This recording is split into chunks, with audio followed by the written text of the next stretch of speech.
Hi all, welcome again to day 8 Autumn Through the Window. Thank you for joining me in my class. I am so happy that a lot of you are joining and supporting me. Please continue to drop in your class projects and I'll be able to give you some constructive feedback. This one is very close, right? Now this painting can be split into two types, right? Either you can do autumn through the window, so you can paint the window if you want to paint the window, or you can leave the background. So what we are doing, we are painting the whole paper with the background, and then later we are adding the window. So if you don't want to add the window, you can leave your painting as it is and it's gonna turn out very absolutely beautiful, believe me. Or you can even try both the ways, right? So let's jump in and see how we're gonna do it.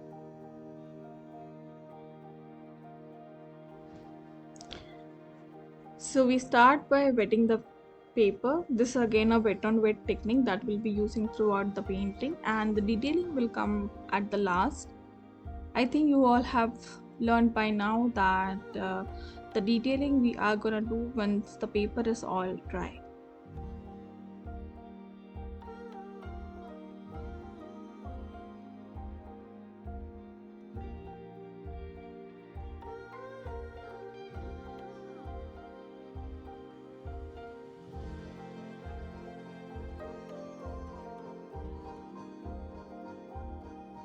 So we're gonna start by making the sky. The sky would be of purple color because you just want to give the hint of a sky. It's not really sky, it will not be looking through because we're gonna cover it with branches and trees, and the detailing on the trees so it's gonna just be hidden. But still we're gonna go ahead and paint some diluted version of violet on top of the paper to give that sky effect. I still want that area to be left as it is and not pour any yellow, orange, or any other color when we do the trees and branches on top of it, right? Once this is done, let's start by splattering or putting orange on your paper, and you're gonna go any choice. Like, I just leave it to you how you're gonna go about it. So you can do by dab as we have were doing previously, or you want to go ahead and use the splatter technique, whatever is comfortable to you, right? So you can go ahead by that also. We just wanted to have that full paper covered with some base color, and remember that we don't want to enter that violet region. We want to still leave it empty. We want to leave it violet so that it just gives us a hint of sky peeping through all those trees and branches that we're gonna make. Okay, so once your base color is done, then let's start by pouring some gombosh yellow, golden color, your vermilion, your orange, your scarlet, right on top of all of these. So we are just gonna lay all these colors on top of every one. And remember, your watercolors dry a bit lighter, so take care of that part when you are making your base layer.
No, as I told you guys, once you are done with your base here, you can either use splattering technique or dab movement, whatever is comfortable to you.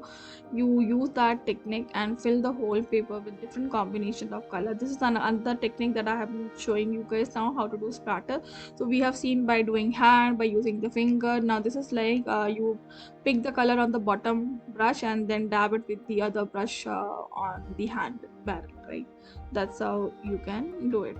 This is the other one where you tap it with your finger. So there are multiple ways how you can do splatter. It's just that when you're doing splattering technique, you just want to remember that it doesn't give you any control of where you want to splatter.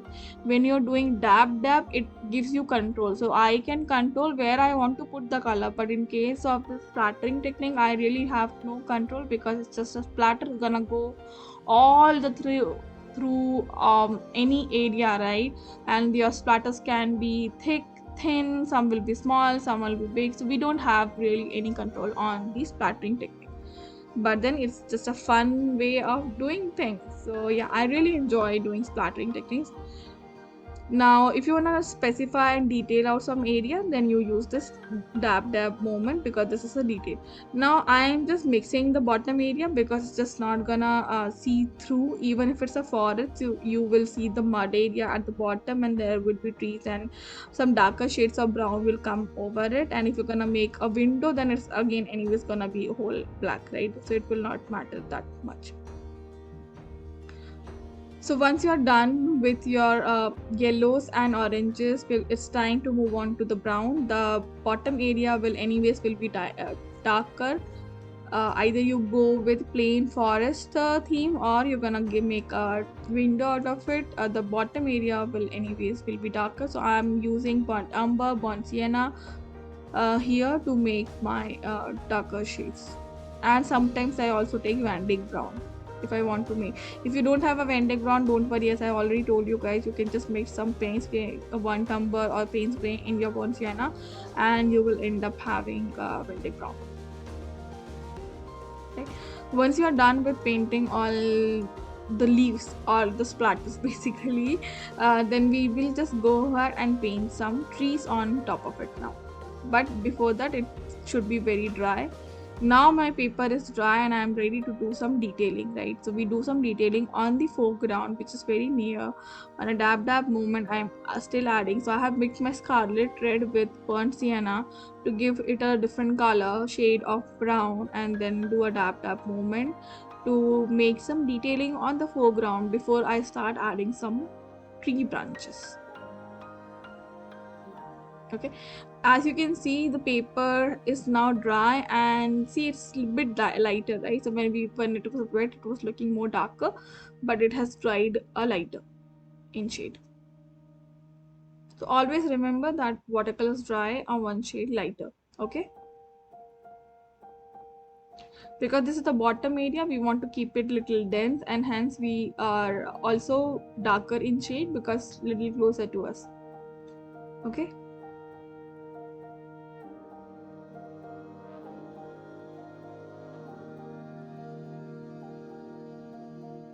So this gives us a feeling of all the autumn leaves fallen on the ground, right? So that is what we are going to achieve by using this. And then at places also, so I have always told you guys, right, to do a mix of colors. Don't use only one color, right? So you have to put your browns, mix your browns with your reds, have a darker version of the brown at some area. So just play with it. Okay, and then let's have some trees created. Now this is going to be little dense, so we want to paint lots and lots of trees around it, and I'm using burnt umber mixed with Van Dyck brown to paint my trees because I want them little darker.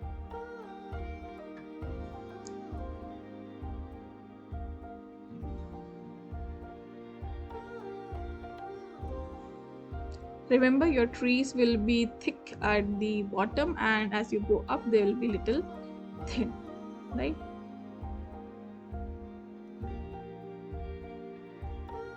So you start your stroke from the bottom rather than starting your stroke from the top. If you can manage doing that way, it's perfectly fine. Also remember that all of your trees will not go in a very straight line because naturally trees are not like that, and in a forest you won't find trees that straight. Yeah, so you're gonna do zigzags, not exactly zigzag, but some twisted trees, slanting trees, trees which are bigger, smaller, thinner, thicker, right? So you know the drill now. Okay, so yeah, so keep painting the trees.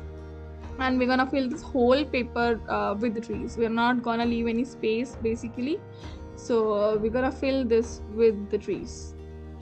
And I told you, right, so that the sky area will peep through it, but I don't want to stop putting a tree over there because that's in the background. I just want it to uh, peep through. I don't want it to be visible very nicely, it just has to be hidden.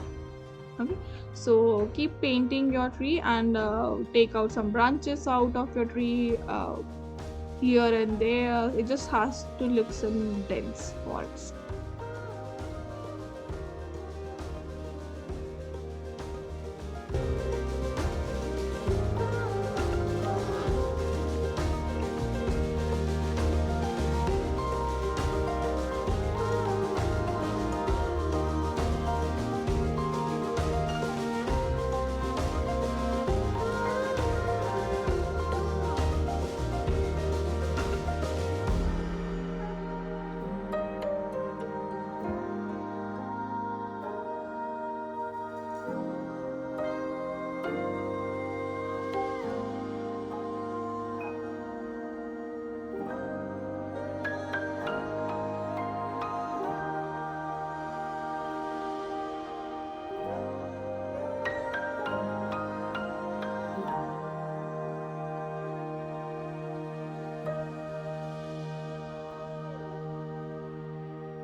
Okay, so that was fun, and I think I overdid it with the branches, but that's okay. Okay, it's looking very nice as you can see, right? So now I can have a feeling that the trees are on the ground, the branches are there, the sky is still visible through somewhat, right? Now let's start by adding some details. So we're gonna add some leaves on top of those trees. So whatever we made, so you again take the combination of your vermilion, your orange, your golden color, your gamboge yellow, right? Or even your light yellow, scarlet red, and make those leaves on all those trees. And you will not see me washing my brush, right? So when I'm mixing these colors, I sometimes take yellow, I sometimes take orange, sometimes take scarlet, but I'm not washing my brush because they are, I just want them to mix, right? So I just took scarlet and then I took orange, which is orange plus mixed with scarlet, but I have not washed my brush, right? So these are things that you need to take care of when you're working. So natural mixing of color gives a very good impact on your painting. So sometimes I just let my colors blend on the paper rather than blending them on the palette, right? It's a different feeling. But yeah, this comes when you're more experienced. You can try that as well. But see how beautiful it is turning out. You can see, right, how beautiful it is already looking. So wait and watch your painting, how you're going, how are your trees looking, is there some area that you want to still cover? If there is still area which is looking like empty blank and you want to cover it with some leaves, then so take a pause, observe your painting, and then see where you want to go next, right? Because I understand that you will not be able to copy me exactly, but this is just giving you an idea how things will be looking. You exactly don't have to do same of what I am doing, but then you can just take a hint of or follow the methods that I'm trying to teach you so that you can make your own artwork. By looking at the reference image, someday you'll be able to make your own artwork, and that's I want to do with you guys, right? And I keep using the splatter technique anywhere I feel like. Okay, wow. Okay, so now I think this is looking okay. There are some yellows missing on this one, so I thought, why not add yellow? Now this is the point where you can stop. Okay, this is the point which actually is done. This is the whole complete forest. Is this the point that you can stop, and then this will be a painting. But if after this you are proceeding ahead with me and joining me, then the next process that I'm trying to do here is make a window here, right? Window. So we'll be making a window using a paints gray or neutral tin color, and then cover maximum part of the artwork to make a window. Okay, but I want this artwork to be dry before I do that. But if you want, you can stop it right here. Okay, so this is it will look like. Now I'm gonna add a window, so it will make it autumn through the window. So I have just taken my paints gray color or neutral tone color, anything you can take. Okay, we want just some darker shades, something which gives it a hint that it's around black, and we are gonna cover the whole artwork after carving the shape of the window. So the bottom area that I told you guys, right, I made a bit dark. uh, it's the forest, it's a ground, and it's again gonna be dark. But if you're gonna make a window, it did not even matter, right, if we did that or not did. But yeah, you'll understand, it just gives a depth to the painting. So I just carved very rough outline with my brush, using my brush, a shape of the window, and now I'm gonna cover everything outside it in a darker shade. So that's our window. Okay, so the bottom area will also be covered in this same color. So we are gonna paint a window, or see, like now also this is looking like a gate area, right? You can also leave at this place. Just play with your imagination, right? Play with your imagination. So now I have made a window. Instead of a window, you could have made a mountain or something, right? So you could just play with your imagination. And now let's do lines for the window. Right, I'm still using my flat brush because I'm comfortable using it. But if you're not comfortable using it, I recommend you to go smaller on the brush. Take a round brush size 1 or 2 and do with that. Okay, I just take an approximate measurement of how I want to do it. It was in my mind and I could see with my eyes. But if you're not comfortable, then I recommend you to use a pencil and then chart those lines using a scale, and then go. Now I want to detail on the window, but I want this to dry before I do the detailing part. Make sure your paper is dry after this. Okay, so now my paper is dry and I'm gonna just add some highlight on those at, at the window, so it just looks little natural. Okay, so I'm gonna do all the highlights from bottom to top of that window carvings.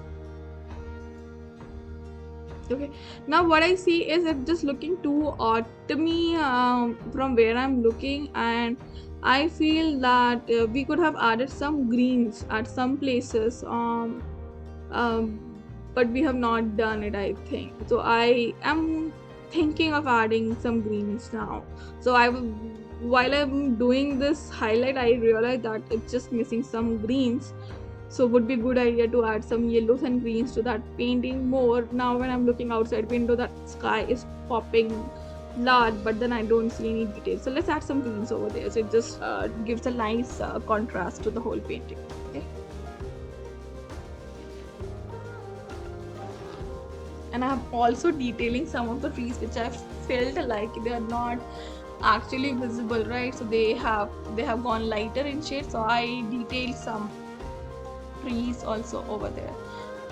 If your trees are looking perfect and they are looking visible nicely, then don't recommend you to do that step. That's an option step. I just felt like that tree was lighter in shade and I wanted to a bit darker because that is the one closer to the window.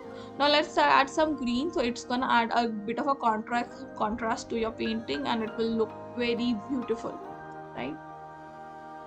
So I hope you guys have thoroughly enjoyed this painting. As you can see, there are two ways or there are multiple ways on how you want to go about a painting. You can use one painting in multiple such ways, right? I also encourage you guys to try that mountain view that I was telling you about. So instead of making a shape out of a window, you could just make a shape, um, so you are inside a mountain basically coming out on the jungle, right? So that uh, hidden gem, a hidden mountain or something like that. So you can also make that.